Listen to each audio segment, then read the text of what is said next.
ইসলামে আন্দোলন রাজনীতি করা কি বড় মুশকিলের কথা হয়ে গেল। আমি যখন সৌদি আরব থেকে প্রথম আসি,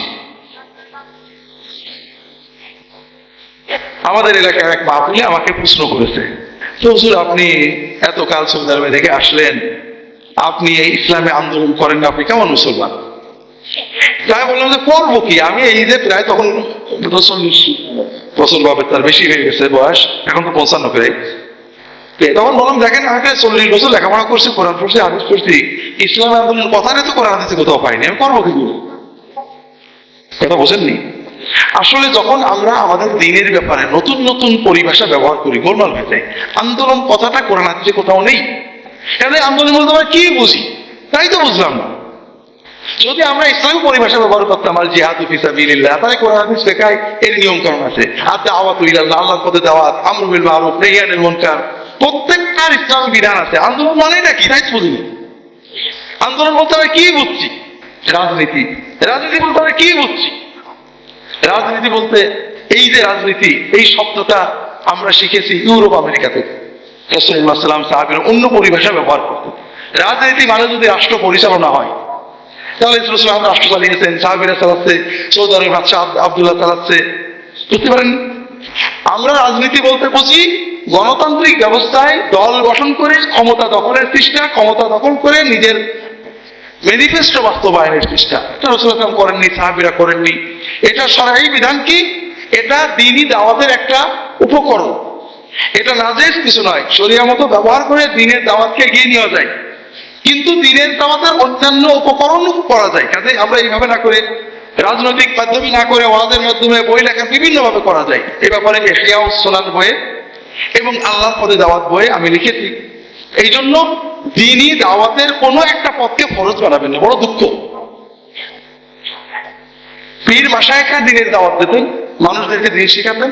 এই জন্য পীরের সহবত নেক আমল, রাসূলুল্লাহ বলেছেন নেক কাফের সহবত দেওয়া, ভালো কথা। এই পীরের সহবত থেকে পীরের মুরিদ হওয়ার, মুরিদ কোনো কোরআন হাদিসের শব্দ না, রাসূলুল্লাহ সাহাবী তাবেঈনদের ছিল না। বলে পীরের মুরিদ হওয়া ভালো, এটা ভালো কথা।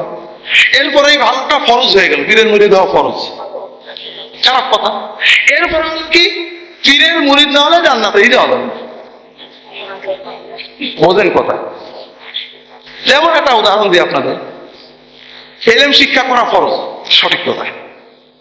এর থেকে একজন বলুন মাদ্রাসায় পড়া ফরজ। আসলে মাদ্রাসায় পড়া ফরজ, ফরজ কি? কেউ যদি মাদ্রাসায় না পড়েও কেতাবপত্র পড়ে ইলম শিখে ফরজ হবে না?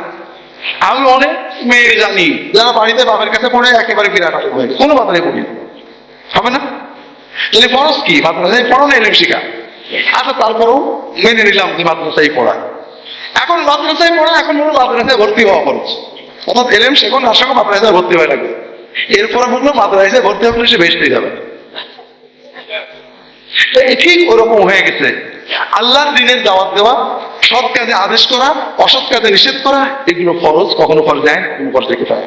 এগুলো বিভিন্ন পদ্ধতি আছে, ওয়াজের মাধ্যমে, দাওয়াতি মেহনতের মাধ্যমে, মানুষদেরকে আশেপাশে বাড়িতে বসে দাওয়াত দেওয়ার মাধ্যমে, পীর মুরিদের মাধ্যমে, বিভিন্ন মাধ্যমে এটা হতে পারে।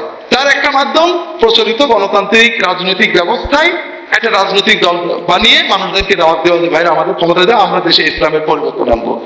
এখানে আদেশ কিছু নেই। আবার এটা রাসূলুল্লাহ সাহাবী তাবেঈনদের এই প্র্যাকটিস ছিল না, এটা উপকরণ।